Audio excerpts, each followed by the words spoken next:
Media के तमाम साथियों का आभार। कल हरिवंश टाना भगत इंडोर स्टेडियम में आजसू पार्टी ने बलिदान दिवस के तौर पर अपने बलिदान को याद किया, संघर्ष को याद किया और जिस तरीके से संघर्ष की पूरी पृष्ठभूमि को तैयार करके झारखंड अलग राज्य आंदोलन को तैयार किया गया था और फिर झारखंड अलग राज्य हासिल किया गया था, उन तमाम पहलुओं और बिंदुओं पर झारखंड आंदोलनकारियों ने अपनी राय रखी। और जो कल के कार्यक्रम का जो सबसे महत्वपूर्ण पहलू था कि राज्य की जो युवा आबादी है वो एक तरीके से उनकी भावनाओं का हम प्रतिनिधित्व कर रहे थे, जो उनकी वेदना है, जो उनकी पीड़ा है, जो उनका दर्द है, जो रोजगार के सवाल हैं, जो यहाँ पर नियोजन का सवाल है, यहाँ पर जो आरक्षण का सवाल है, इन सवालों पर भी केंद्रीय अध्यक्ष ने बड़े विस्तार पूर्वक लगभग अपने 2 घंटे के भाषण में बातों को रखा। मुख्य सवाल जो निकलकर सामने आ रहा है कि झारखंड की सरकार ने ये कहा था कि हम यहाँ के नौजवानों को नौकरी देंगे और सरकार ने एक कानून लाया था 2021 में, हालांकि फिर से उनकी सरकार आई है। उन्होंने कहा था कि निजी क्षेत्र में हम 75% का आरक्षण देंगे। ये पूरे कानून का अनुपालन नहीं हो पाया और कंपनियां हाईकोर्ट चली गई। उसके बाद सरकार ने फिर से एक रास्ता अपनाया कि हम आउटसोर्सिंग में 75% रिजर्वेशन दें।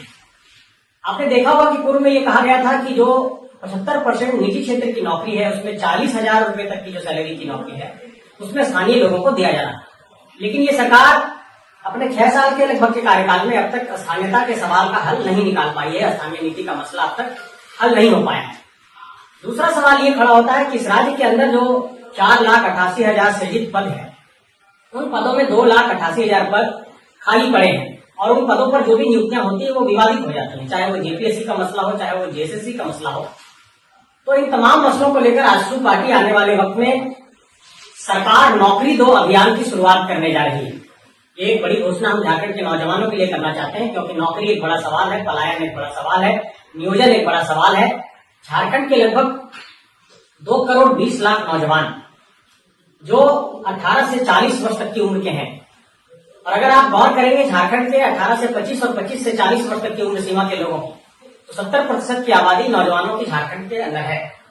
इन नौजवानों के सवाल पर सरकार पूरी तरीके से चुप्पी साध रखी है और सरकार हर बार सिर्फ उलझाना चाहती है। सरकार ने ये कहा था कि हम यहाँ के नौजवानों को 5 लाख रोजगार देंगे, लेकिन ये 5 लाख रोजगार कब देंगे, कैसे देंगे, इसका कोई रोडमैप नहीं है।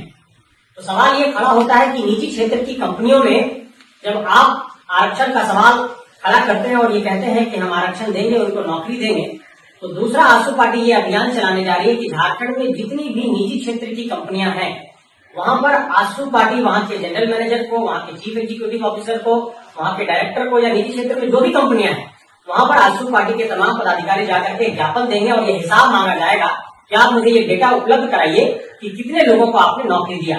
ये सिर्फ सरकार को या कंपनियों को जानने का अधिकार नहीं है कि ये जो नौकरी का सवाल है वो आप किन को दे रहे हैं, ये जनता को भी जानने का अधिकार है।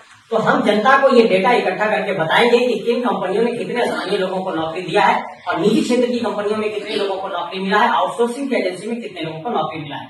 एक बड़ा सवाल और झारखंड के अंदर खड़ा हुआ है कि आउटसोर्सिंग जो एजेंसी है जो सरकार हायर कर रही है उसमें आरक्षण की किसी भी प्रक्रिया का पालन नहीं हो रहा है। आज तमाम विभाग में आउटसोर्सिंग एजेंसी को लाया जा रहा है। झारखंड के पर्यटन विभाग में आप देख रहे होंगे कि तमाम आउटसोर्सिंग एजेंसी को हायर किया गया है। तो सरकार से ये सवाल बनता है कि क्या सरकार सिर्फ ठेकेदारी प्रथा के माध्यम से ही रोजगार देना चाहती है, और अगर ठेकेदारी प्रथा से देना चाहती है तो क्या उसमें आरक्षण का पालन हो रहा है, और अगर आरक्षण का पालन नहीं हो रहा तो ये अधिकार का हनन क्यों किया जा रहा है।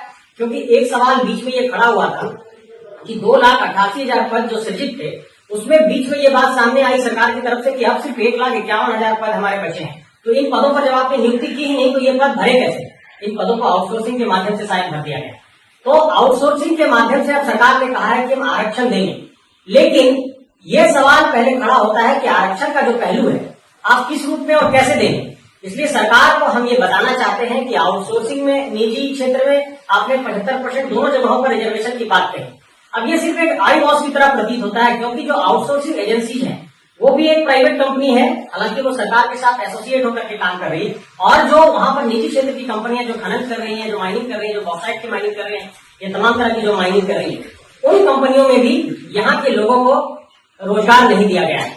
तो हम ये 2 महत्वपूर्ण एक तरीके से पहल करने जा रहे हैं। पहला तो ये है कि सरकार नौकरी दो अभियान की शुरुआत होगी। दूसरा, निजी क्षेत्र में कितने स्थानीय लोगों को नौकरी दिया गया, इन सारे सवालों को हम लोग निजी क्षेत्र की कंपनियों से पूछेंगे। और आउटसोर्सिंग कंपनियों में 75% रिजर्वेशन क्या दिया गया है और सरकार इसके लिए क्या करने वाली है, इन पर भी हम लोग सवाल पूछने जा रहे हैं। एक और बड़ा महत्वपूर्ण पहलू है नियुक्तियों को लेकर के। सरकार ने कहा था कि हम सारी नियुक्ति को पारदर्शी व्यवस्था के साथ लागू करेंगे। सरकार ने कहा था परीक्षा, परिणाम और नियुक्ति ये तीनों हम समय से करेंगे। लेकिन हर जगह सरकार विवादों में फंसती है। जिस तरीके से सीआईडी जांच में ये बात सामने आई है कि सेटिंग वेटिंग हुई थी, प्रश्न पत्र लीक हुआ था, सरकार की जांच एजेंसी ने ये साफ जाहिर कर दिया है कि पेपर लीक हुआ था। तो इसके लिए अकाउंटेबल कौन है, उत्तरदायी कौन है, सरकार को भी ये स्पष्ट करना चाहिए। इसलिए हम सरकार से ये कहना चाहते हैं कि नौजवानों का जो नौकरी का सवाल है, जो यहाँ पर नियुक्तियों का सवाल है, वो समय से पूरा किया जाए। चाहे वो जेटेट का मसला हो, चाहे जेपीएससी का मसला हो, चाहे जेएसएससी का मसला हो, इसको लेकर के आजसू पार्टी आयोग के पास भी जाएगी और आयोग से भी सवाल करेगी और आयोग को भी ज्ञापन देने का काम करेगी। तो 3 पहलू पर हम लोग अपना काम स्टार्ट करने जा रहे हैं। पहला, निजी क्षेत्र की कंपनियों से सवाल होगा। दूसरा, आउटसोर्सिंग एजेंसी से सवाल होगा। और तीसरा, सरकार के आयोग से सवाल होगा कि नियुक्तियों को लेकर के आप क्या करने वाले हैं। और इन सारे सवालों को लेकर आजसू पार्टी अब सड़क पर उतरने वाली है। पहले हम अपने पहले चरण में कंपनियों को ये आवेदन देने वाले हैं, कंपनियों से ये सवाल पूछने वाले हैं और रोजगार के मसले पर आजसू पार्टी युवाओं के लिए लड़ने के लिए तैयार है। और कल हरिवंश टाना भगत स्टेडियम में केंद्रीय अध्यक्ष सुदेश कुमार महतो जी ने साफ तौर पर यह कहा कि आजसू पार्टी झारखंड के नौजवानों के अधिकारों को लेकर, नौजवानों के सवालों को लेकर, नौजवानों के रोजगार के सवाल को लेकर, नौजवानों के नौकरी के सवाल को लेकर बहुत प्रतिबद्ध है और बहुत कह सकते हैं कि मुखर तरीके से आजसू पार्टी इसकी आवाज को बुलंद करेगा। तो यही आज मुख्य तौर पर हम घोषणा करना चाहते हैं कि आजसू पार्टी रोजगार के सवाल पर अब सरकार से सवाल करने वाली है और तमाम मुद्दों पर हम सरकार से एक तरीके से आर पार की लड़ाई लड़ेंगे। बहुत शुक्रिया।